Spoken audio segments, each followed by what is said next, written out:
참 재밌네. 이거 무슨 병인가 봐.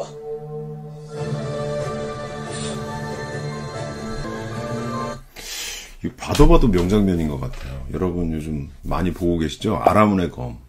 이준기 씨가 저 대사를 탁 읊잖아요. 세상 참 재밌네. 이거 무슨 병인가 봐. 약간 밈이 될 조짐이 보이는 대사인 것 같은데 이준기 씨가 해서 더더욱 몰입이 탁 되는 어떤 대사였던 것 같습니다.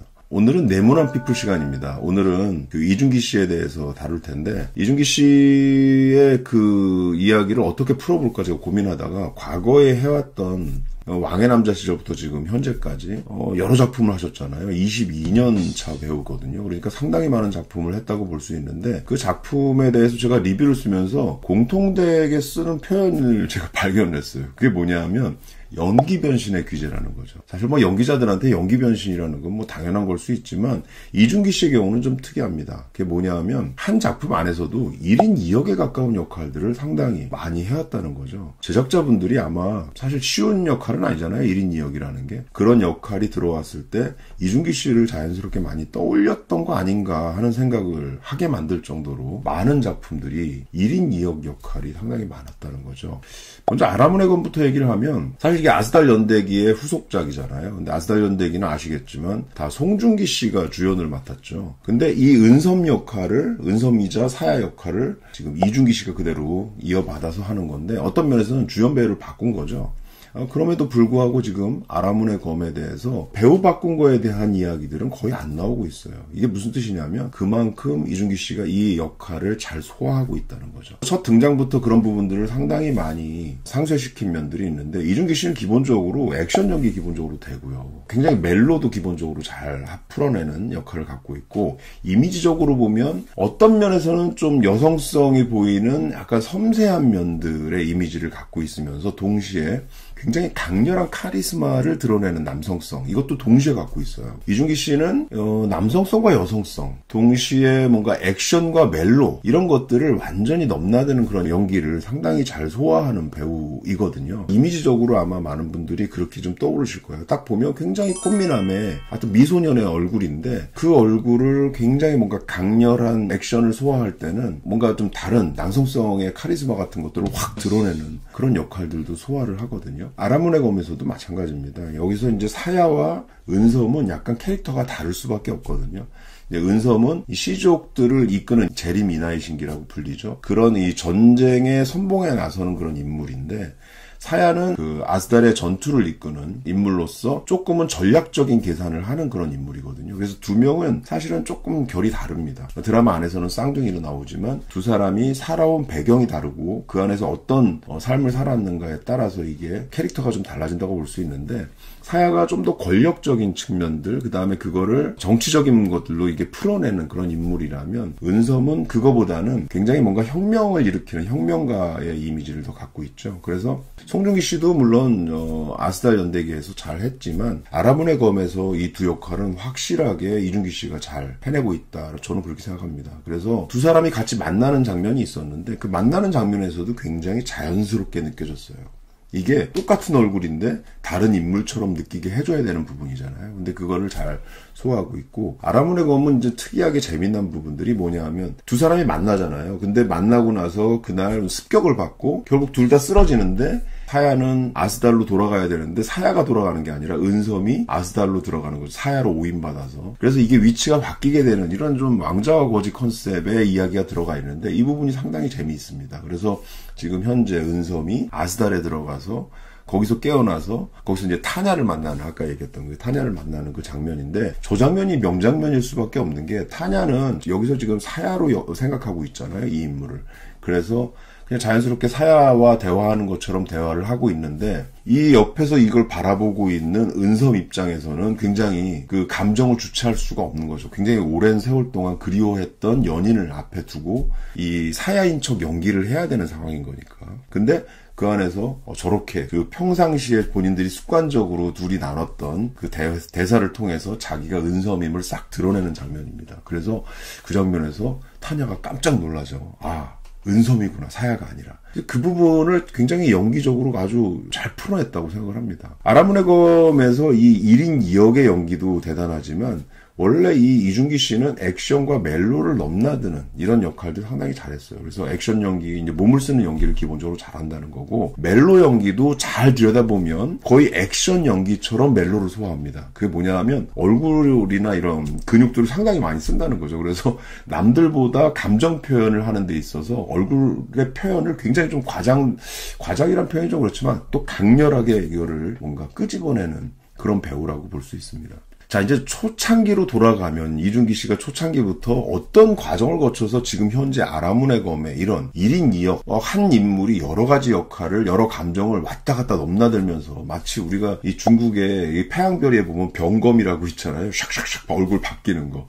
이렇게 자유자재로 얼굴을 바꾸는 연기를 하게 됐는가 한번 들여다본다면 좀 흥미로울 것 같습니다. 왕의 남자를 얘기 안 할 수가 없는데, 왕의 남자에서 공길이라는 역할을 맡았잖아요. 근데 이 공길이라는 역할이 그냥 된 게 아니라 1000대1을 경쟁률을 뚫고서 들어와서 이 역할을 맡은 거거든요. 근데 거기서 아시겠지만 성소수자 역할이죠. 남사당패에서 이 줄타기를 하는 어떤 연희자인데 성소수자 역할로서 여성성이 굉장히 강조된, 여성성이라기보다는 이렇게 표현하면 더 좋을 것 같아요. 모성애를 훨씬 더 많이 가진 인물로서 공길이라는 캐릭터를 정말 잘 소화를 했죠. 그래서 그 당시에 많은 분들이 이준기 씨에 대해서 뭐라고 표현했냐면, 물론 그때 드라마 했던 것과 연관돼서 얘기를 한 건데, 꽃미남이라는 표현을 상당히 많이 썼어요. 그 다음에 왕의 남자의 이 공길 이미지가 너무나 강렬했기 때문에 향후에 도대체 이 역할에서, 이 이미지에서 이준기 씨가 어떻게 벗어날 수 있을까, 이런 고민들을 많은 분들이 얘기를 했거든요. 다음 작품으로 제가 좀 놀랍게 본 게 개화늑대의 시간입니다. 우리 흔히 얘기해서 개늑시라고 얘기하는데, 이 개화늑대의 시간은 한 인물이 두 역할, 그러니까 두 인물의 역할을 동시에 해야 되는 그런 부분이었거든요. 여기서 보면 개화늑대의 시간이 이수연이라는 인물과 K라는 인물, 이 두 인물을 넘나들어요. 이 작품에서 이 이준기 씨는 언더커버로 조직에 들어가서 뭔가 이 사건을 캐는 그런 역할을 하는데, 그 안에 언더커버로 들어간 이 인물이 기억을 잃어버려요. 그래서 완전히 그 조직 원처럼 생활하게 되는 거죠. 그러다가 나중에 기억이 되돌아오면서 자기가 여기에 뭔가 정보를 캐기 위해서 언더커버로 들어온 사람이었지 하는 거를 깨달으면서 정체성 혼란을 일으키거든요. 그래서 이게 개와 늑대의 시간입니다. 개인지 늑대인지 알 수 없는 어떤 시간대를 얘기하는 건데, 그 시간대의 정체성 혼란을 이 인물을 통해서 보여준다는 거죠.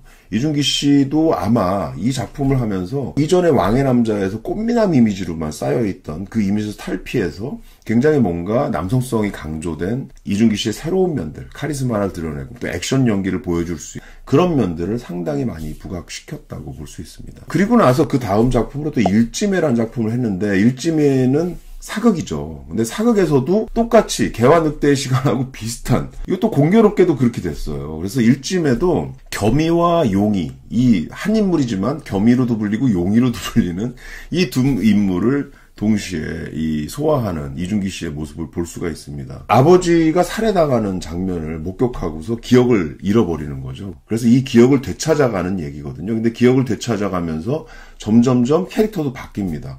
그래서 일지매로 활약하는 그런 이야기를 그려내고 있어요. 그러니까 이 작품도 어떻게 보면 개와 늑대의 시간의 사극 버전 같은 그런 느낌으로 우리한테 많이 전달이 되는데, 이준기 씨도 이 안에서 1인 2역을 한 거랑 마찬가지라고 볼 수 있겠죠. 같은 인물이지만 다른 성격을 완전히 보여줬기 때문에. 그리고 이제 그 이후에 나왔던 악의 꽃이라는 작품 역시도 우리가 빼놓지 못하는 작품일 것 같습니다. 왜냐하면 악의 꽃이라는 작품도 똑같이 이준기 씨한테 이 두 얼굴을 가진 모습을 연기하게 만들었거든요. 여기도 이준기 씨가 연기하는 인물이 두 명입니다.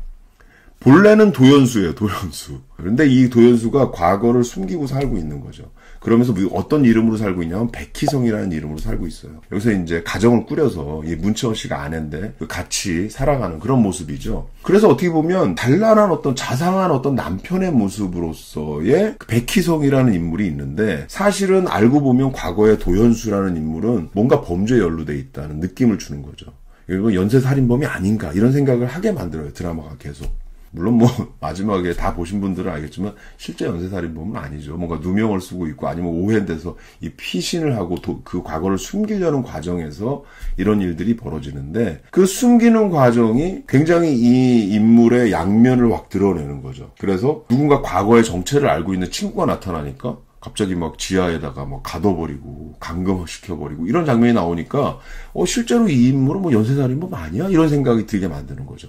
그러다가도 아내가 딱 퇴근해서 오면 아내 앞에서는 굉장히 자상한 얼굴로 다시 돌아와요. 그러니까 이 이준기 씨가 이 역할에서도 악의 꽃이라는 작품에서도 이 양면, 연쇄살인범과 자상한 남편이라는 이 양면을 소화해야 하는 역할을 맡은 거죠. 그 부분을 기가 막히게 연기를 했기 때문에 이 작품이 굉장히 범죄 스릴러와 멜로, 이 양면을 엮기가 굉장히 어려운 장르거든요, 이게. 왜냐하면 멜로의 달달함, 이런 부분들을 사정없이 깨는 게 스릴러의 어떤 살벌함이거든요. 근데 그 양쪽을 넘나드는 역할을 잘 소화함으로 해서 작품을 아주 성공적으로 만들었다는 거죠. 이게 이준기 씨가 갖고 있는 굉장히 좀 큰 장점이라고 생각합니다. 근데 사실 이준기 씨의 이런 장점은 다시 초창기로 돌아가면 왕의 남자 시절부터 계속 있어 왔다고 볼 수 있습니다. 왕의 남자 시절에 이준기 씨를 캐스팅한 분들이 계시잖아요. 그 당시에 1000대1로다가 뽑혔다고 했는데 그 뽑은 이유 중에 하나가 뭐냐 하면 이런 거죠. 이준기 씨는 순정만화에서 바로 튀어나온 것처럼 뭔가 중성적인 어떤 매력을 갖고 있다라고 표현을 했거든요. 중성적인 매력이라는 데 방점이 딱 찍힙니다. 그게 뭐냐면 여성적인라는 뜻이 아니라 여성적인 면들, 아주 부드러운 면들도 갖고 있지 지만 동시에 얼굴을 싹 바꿨을 때 굉장히 날카로운 면들, 이런 것들을 막 끄집어낼 수 있는 배우라는 거죠. 이런 일련의 과정들을 여러분들이 좀 이해를 하시면 아라문의 검에서 이준기 씨가 지금 연기하는 면들, 어떻게 이렇게 자유롭게 자유자재로 은섬과 사야를 넘나들고 또 타냐 앞에서는 멜로 역할을 하지만 또 이나이 신기로서는 액션 역할, 강렬한 카리스마를 갖고 끌고 나가는 역할을 자유자재로 풀어나갈 수 있는가 하는 부분들을 여러분들이 좀 더 쉽게 이해할 수 있지 않을까 생각합니다. 이준기 씨에 대한 이야기로 네모난 피플 여러분들한테 소개시켜드렸습니다. 아라문의 검 재밌게 보시고 이준기 씨의 연기도 좀 주목해서 보신다면 훨씬 더 재밌게 볼 수 있는 작품이라고 생각합니다. 자, 오늘 여기서 마치겠습니다. 감사합니다.